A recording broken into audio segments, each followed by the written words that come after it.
once said, "It is the obligation of every person born in a safer room to open the door when someone in danger knocks."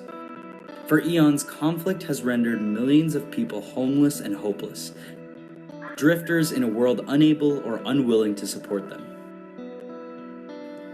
In recent years, those refugees have fallen on camps run by the UN and others, who have consistently failed to provide refugees a foundation on which they can rebuild their lives. Now, a new dawn has emerged in the world of the forgotten and the displaced.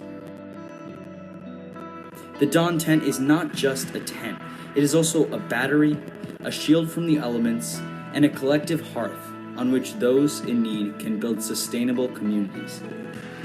The tent itself is built out of ocean plastic and glass fiber, all of which can be recycled and fully reusable.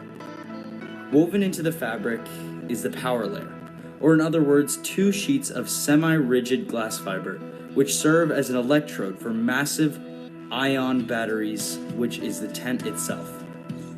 Solar and wind modules can be attached to the top, and thus each tent will function as a self-sustainable unit. Light sustains life, and so thousands of LEDs are woven into the interior, forming a starlight canopy as well. This functions to suit any lighting needs of the residents, and again minimizes the need for heavy equipment or generators. Finally, since the dawn tent requires no poles or supports, it can be clustered with thousands of other tents comfortably. This is where community becomes involved.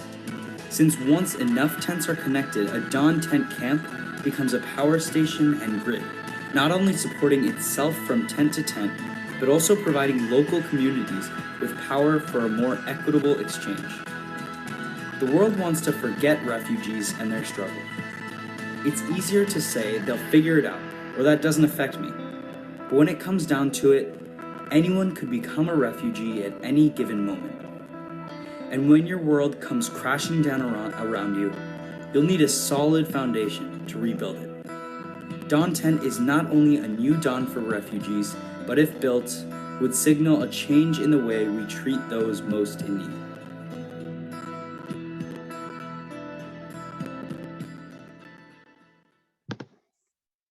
Alrighty, you have 2 minutes and 25 seconds to make some supplementary remarks, and your time starts now. Okay, thank you. In order to show the need for the dawn tent, let me tell you a story. Salim, a child in Syria, was displaced by the civil war at age 2. As Salim began to watch his family be lost to a brutal war, one by one, he had to leave his first home behind. The only option was to move quickly, so he and his mother made the trek across half of Syria, dodging Western airstrikes and wading through bodies in the streets. After nearly half a year of travel, Salim finally arrived at the Syrian-Turkish border. There, he and his mother thought they found refuge in a UN-administered refugee camp, supporting thousands just like Salim. Instead, he found an inhumane life. As the Syrian winter approached, Salim and his mother huddled together in their tent to keep warm, rubbing their hands together to avoid frostbite. At night, there was no light. During the day, the stifling heat ate away at their clothes and the tent walls until they were basically sleeping under the stars. Although Salim's story, in particular, is extraordinarily hard to hear, it represents hundreds of thousands across the world, just like Salim, living inadequately in refugee camps which are supposed to help refugees build new lives. The dawn tent is the first step, providing thermal control and insulation and power independently, so refugees like Salim can build a new life, and those who have long been neglected by the world can actually gain a real home base so that they can rebuild their lives. Thank you. Okay, and we'll go to Alex. Hey, this is an incredible idea. This is a very complex idea. I'm curious if you all can share like what it would take to build this, if you know more about prototyping or cost, the business model behind the concept. And also in addition to that, I'm a little bit curious about transportation. So just like understanding, they don't have poles. How are they set up? Do they like fold flat? Like how would they get distributed to areas of need quickly? So totally, just to address kind of the first aspect of that question. So in terms of tech, This battery tech is really at the forefront. It's at the cutting edge right now. The idea of using glass fiber or carbon fiber, as an electrolyte in a battery is, brand new. So I think it could definitely be implemented probably within 5 years of intensive research and development, but the tech is there, the foundation's there, and it's realistic. In terms of cost, it would be comparable to setting up a normal tent and then providing that tent with power from a real grid. So the nice thing about the Dawn tent, though, is that grid would be incorporated into the tent itself. So instead of having to set up a separate grid, it would be incorporated, so the cost would be comparable to that. And then in terms of transportation, the Dawn tent, it's sort of interesting. So if you imagine kind of like a half gourd shape, there are kind of these ridges along the tent. And each of those ridges is connected magnetically. We call them slices. And you can actually peel those ridges off the tent. So if you want better ventilation, you can do that. But also for transportation, you peel those ridges off, and the glass fiber is semi-rigid, so it compacts, but it kind of bends back to where it was. So with enough force, you can compact it into a box with all the other slices, folded twice or folded 4 times over. Then that way it's much, much, much more compact than a normal tent with poles, and everything else. Yeah. And then I can turn it over to Sachin for business model too. Yeah, thank you. What we were thinking for funding is originally we were kind of looking at who is interested in helping refugees, who's interested in new sustainable ways. So immediately, of course, we went to the UN. We went on their website. We went to look if there was, anyone in specific looking for something new, looking for something sustainable. And they have a commission called the United Nations High Commission for Refugees. And they have a couple of programs in place right now that are looking specifically into newer sustainable ways to help refugees. So we think that's a pretty good place to get started for funding and help from outside people. Awesome. Let's hear from Allison. Wow. I'm completely captivated by this idea. I am also, so I have 2 questions, and I think they're a little bit related, but one is, so do you guys actually, is there a Dawn tent out there built somewhere? Has somebody created a minimum viable product for this, or is this strictly in the idea phase and would need proof of concept before it could be rolled out?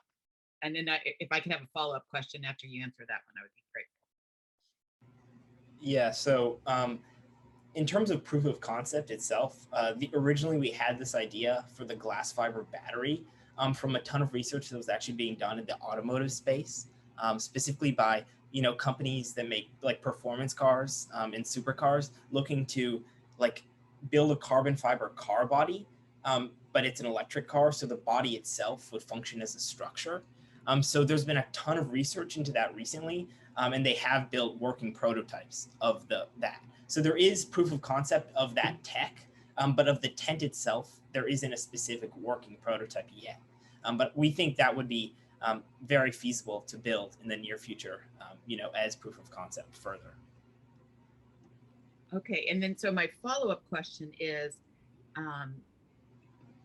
are you already thinking of your extension markets beyond refugees? Because it seems to me that there is FEMA in the United States would be an obvious player. Other kinds of, I think about the developing world and housing crisis in general and lack. So is this a technology looking for a home? Or is so in other words, are you just kind of going to pick off markets out there that have social impact? Or is there a particular love for serving the refugee population, and that's really where you want your sold market to be? Yeah, I think there was a need to kind of go straight to that refugee market in the first place, or to help refugees, just because we think if we can demonstrate the concept working on such a on a scale with such national and international scrutiny, where we're actually directly helping people, we think that would be the most powerful thing we could do to start. But there are so many other applications for this tech, even rigid structures. So like affordable housing, like canopies over restaurants that function, as batteries to power, renewable energy modules, like normal tents, for camping.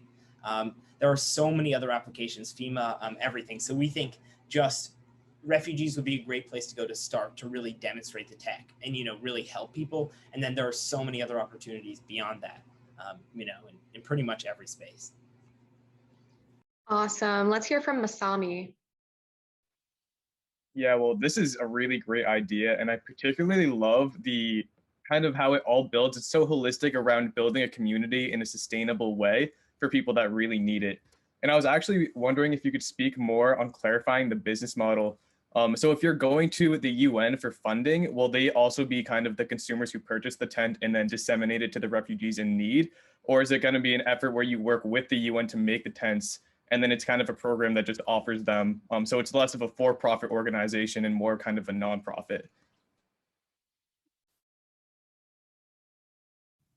Yeah, so that was our original idea, and it is a nonprofit. We're not looking to make anything off of this, but we think that the UN would also be the buyers of it because they have a few programs in that special sector that's looking to help refugees in sustainable ways, and that's kind of their goal, is to be able to find people who are interested in developing that for them, and then of course they'd advise and then they'd purchase it afterwards.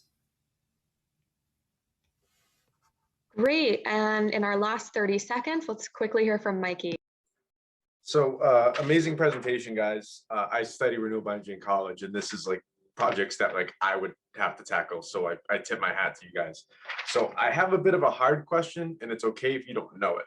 What's the power density of the material? Because you hit every aspect of like modular distributed energy resources. What's the power density of the material per like watts per square meter / like what can we expect from each tent for like a battery generation capacity kind of standpoint?